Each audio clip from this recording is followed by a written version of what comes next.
Then you pour the thin red on top of it. The thin would push away the thick. You think the thick would push away the thin.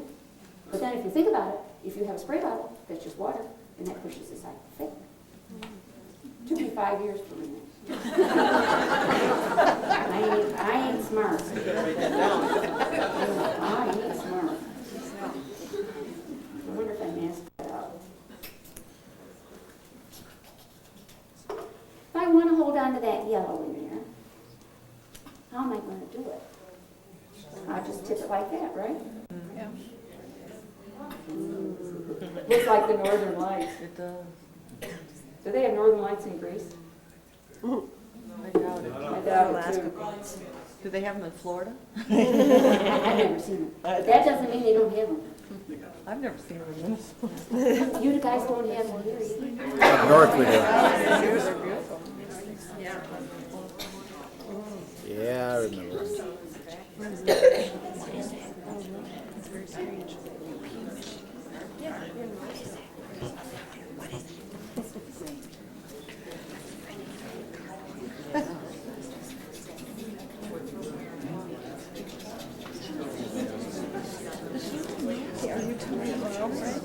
Yeah, yeah.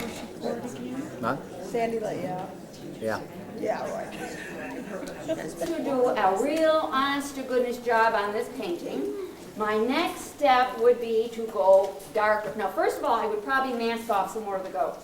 See how this color is exactly the same all the way down into the shadow area? Okay. At this point, I would probably make a decision, is the goat darker or lighter than the shadow he's in? Whichever one of those pieces was lighter, I'd mask it out. Are you with me? Do another pour. We don't have time. Therefore, I'm going to show you what step I would do after I had finished doing all these darker pours. I want this right here, that hill and that foreground, see this and this? I want them to be light. I have them masked out. I am now going to remove it. Cross your fingers, it comes off without ripping and tearing. How many pours would you do? If I followed the value study, which Frank would demand that I do, I would have probably 1, 2, 3, 4. I do not have time. Right. No. Therefore, I told you this demo was going to be a little different. Now you can believe me. Okay, this is a white rock. I don't want to remove the mask from the white rock. I want to remove the mask from just these areas like this. The hill and back of the goats. She's done this before. I think so. And Yeah, my mask never come down that easy. Well, the mass is not coming off the goat, right? right, we weren't going to get into that, were we, Frank? Because you left a little space between, Yes, Frank. or did you cut it? You don't have to hit these four soles with everything in one fell swoop. Yeah, you do, because you're going to be gone. Yeah, but you'll be here. I know. Okay, can you see I removed that hill? See how nicely that mask comes off? She's fantastic. Oh, right. Not mine though.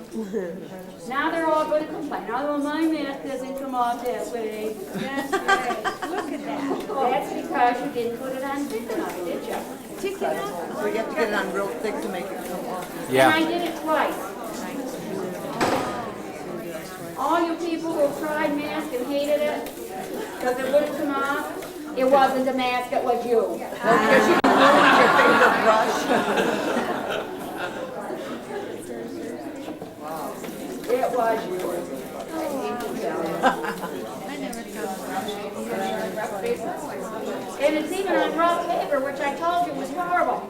It's not ripping. Look at that. Who needs a rubber cement pickup?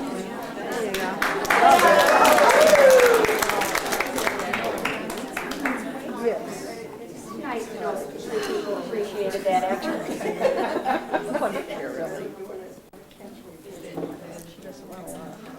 All right, now we're going to tint these two right here. Okay? Guess what? That's got to come out too. Yep. You want to make sure all those little background shapes are lifted. because if you don't lift them, they won't take paint, will they? No. And then you say, gosh, it's a funny looking little thing in there. Okay. Barbara. Yes. Okay, that she's lifting. Are we panicking? No. Yes. Do we ever panic? No.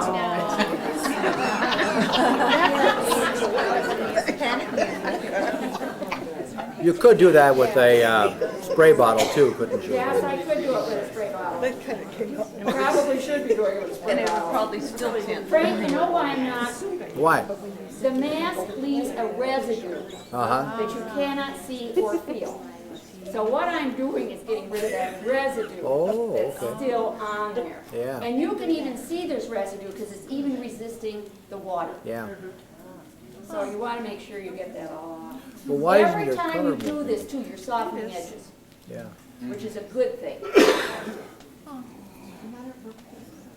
Everything we do is for a reason, almost.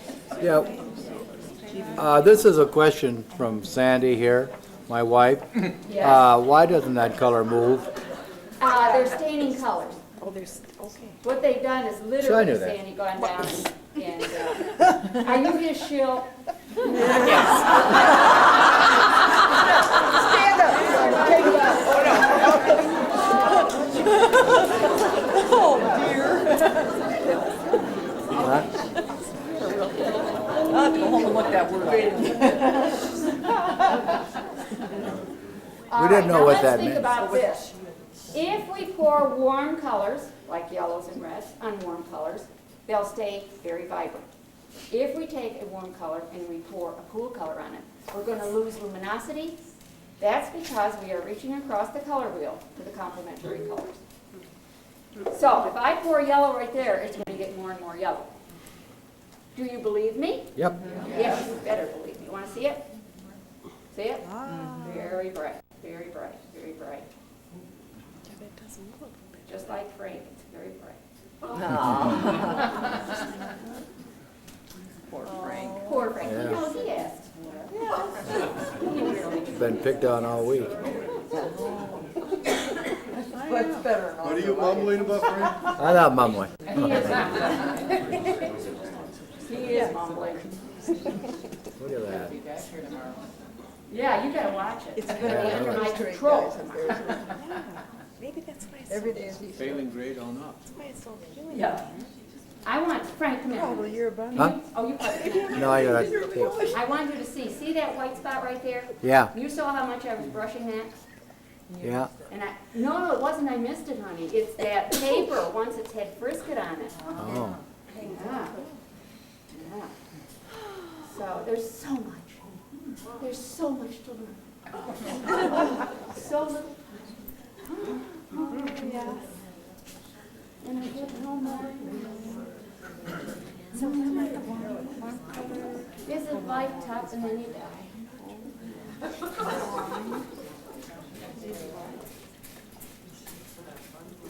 I'm so used to complaints. I hear them all day long, every day from them. Got kids? Students. Just thing. tough, that's all it is, it's just tough. All right.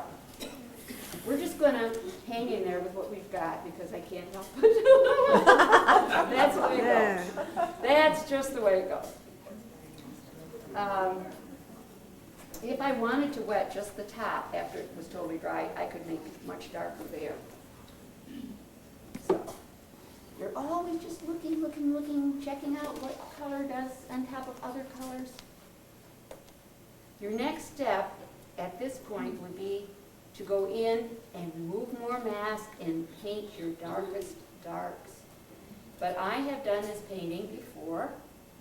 A finished painting has come along with me, and it looks entirely different from this painting. I ain't trying to fool you. But because of the constraints of time, I was unable to complete my mission as we know it. Therefore, I brought the other painting. See how that's still exuding moisture? So you got to keep it vertical as long as it's still getting rid of all that pigment. All that pigment that's draining down, if you had it flat, would sit on top of other pigment and it would destroy some of your luminosity. So you pour that pigment on, and then you tip it, and then you drain it off so that you don't get it too heavy. A lot of the gals and guys in the workshop kept it too flat, a little too long. That's why you got to put tea. Yeah, nobody, as I said, nobody really knows how to pour paint. You know, it's a learning thing. You probably have lots of things that I don't know how to do. I love to pour paint. I love getting up in the morning and having, you see how those dark, I did it in the So, and if you come up and look, the only darks that I painted are these little dark spots on the goats, like their little noses maybe, or a little bit on their ears, and there's a little bit of opaque stuff here and there. But let me ask you this, since I've not, we've got 10 minutes, or 5 minutes. Anybody got any serious questions you really need answers to? Yeah. I noticed the whole time that you were wiping the mask itself, or the tape. The mask and the tape, I'm wiping both of those, because what happens when you tip it up, all that moisture and stuff is draining off, catches on the edges. And if you don't catch them early, they release later, and you get those runnels, and those blossoms. So you got to be really alert to what's going on. Yeah, good question. Yeah. Okay, so can you see how those strong, this was poured. See this strong value? That was poured. And this dark shadow was poured. And all these little dark guys were put in with brush. Okay? Okay.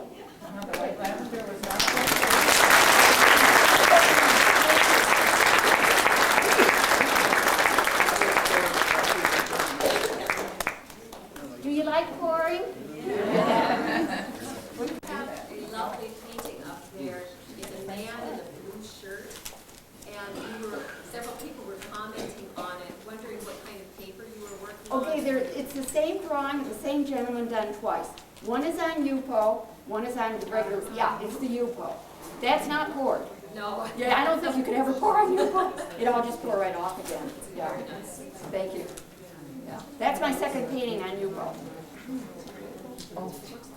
It's a crazy paper. Crazy paper. Okay, my dears. Yeah, I don't need Drive carefully. The whole surface was covered with the washout tape. Then I cut out shapes. The cutout shapes are the shapes that have color. The shapes that are white are where the washout tape was there until the end. How do you cut the tape? I use what they call an Olfa cutter that quilters use. Somewhere up on it. It's a rotary cutter with interchangeable blades. Doesn't that damage? Oh, it cuts it right to pieces. It does. If you look at this closely, there's cuts in it, but that's what you use right there, an Olfa cutter. Okay? Or you could use an X-Acto knife, and I'm not real good with X-Acto knives. But it's a real challenge for your designing abilities because there's no no pre-planned anything. You just go ahead and do your thing. And is that poured watercolor over it then? It started out, honey, as just painted watercolor. So this is not really a pour. It's just painted watercolor. And then today I was demoing with the gesso and went on in ahead and did some of the opaque gessos. But these kinds of things are very good for you to do. They really are. Even if you're not an abstractionist, go ahead and go for these because they're wonderful for you. They really are. Teach you an awful lot about composition. Yes. And design. This is your good old-fashioned cruciform. Time-honored way of doing it. Okay. Opaque, transparent. Okay. Must be that painting's giving some fits out there. This is done on a hot press paper.